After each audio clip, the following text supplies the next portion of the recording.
Assalamualaikum warahmatullahi wabarakatuh. Menyusun neraca saldo, jurnal penyesuaian, dan neraca lajur. Sebelum kita mulai, alangkah baiknya kita lihat terlebih dahulu jurnalnya pada gambar-gambar berikut.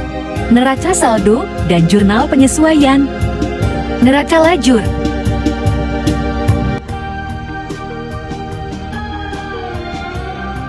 Neraca saldo salon Finolia.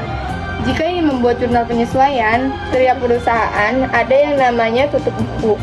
Di sini, salon Finolia tutup buku pada saat 30 Juni 2017.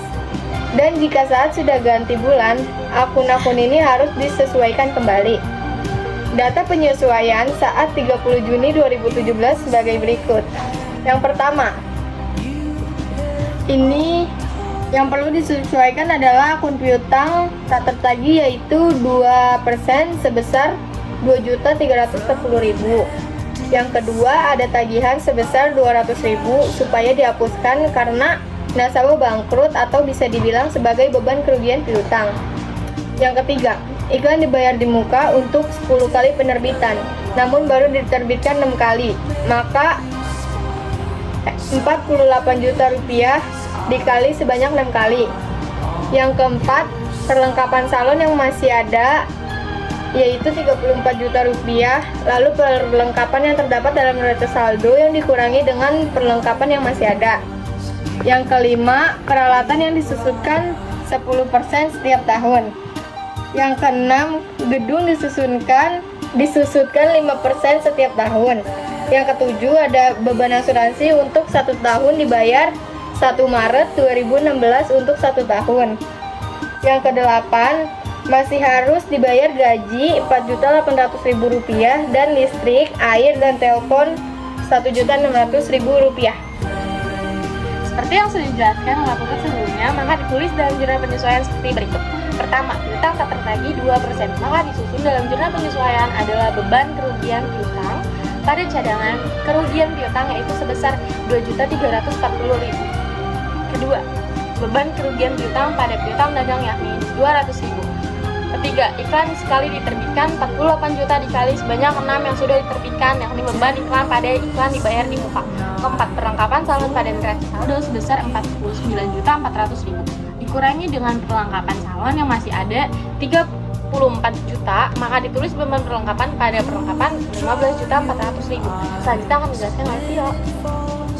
Dilanjut dari yang sudah dijelaskan anak sebelumnya.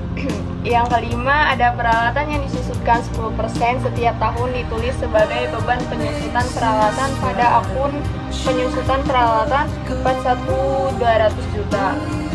Keenam, gedung disusutkan 5% setiap tahun ditulis sebagai beban penyusutan gedung pada akun penyusutan gedung 47.500. Yang ketujuh, beban asuransi setahun dibayar 1 Maret 2016 untuk 1 tahun. Ditulis asuransi dibayar di muka pada beban asuransi sebesar 5 juta.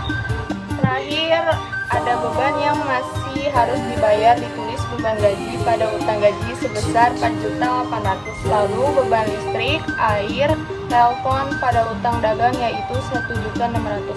Maka total seluruhnya 146.840 juta rupiah. Dalam menyusun neraca lajur, terdapat 3 informasi yang wajib dicantumkan untuk menyusun laporan keuangan tersebut, yaitu 1. Perkiraan saldo yang ada sebelum membuat jurnal penyesuaian. 2. Perkiraan isi atau informasi pada jurnal penyesuaian. 3. Perkiraan saldo perusahaan pasca jurnal penyesuaian. Ketiga hal tersebut sudah dijelaskan sebelumnya oleh Puput saat menjelaskan data penyesuaian pada neraca saldo dan Nana dengan Tio saat menyusun jurnal penyesuaian. Berdasarkan bentuk neraca saldo 10 kolom, maka dapat dijelaskan 5 pasang kolom sebagai berikut. Yang pertama, neraca saldo berasal dari buku besar perusahaan. Yang kedua, jurnal penyesuaian berasal dari jurnal penyesuaian yang telah dibuat debit dan kredit dari jurnal penyesuaian yang dicantumkan dalam baris yang tepat sesuai dengan nama dan nomor akun. Yang ketiga, neraca saldo setelah disesuaikan menunjukkan neraca saldo setelah disesuaikan dengan jurnal penyesuaian. Yang keempat, laba rugi berasal dari neraca saldo setelah disesuaikan dan dipilih hanya untuk akun nominal saja. Selanjutnya jumlah debit maupun kredit pada kolom ini dibandingkan dan dicari selisihnya. Jika saldo debit lebih besar dari kredit, berarti terjadi rugi. Dan saldo tersebut harus dipindahkan ke kolom neraca sebelah debit, begitu pun sebaliknya. Yang kelima, neraca berasal dari neraca saldo setelah disesuaikan dan dipilih hanya untuk akun real saja setelah diketahui laba atau rugi masuk pada kolom neraca, maka pada kolom neraca bisa dijumlahkan dan jumlahnya pasti sama antara jumlah debit dengan jumlah kredit. Sekian dari kami. Wassalamualaikum warahmatullahi wabarakatuh. Terima kasih.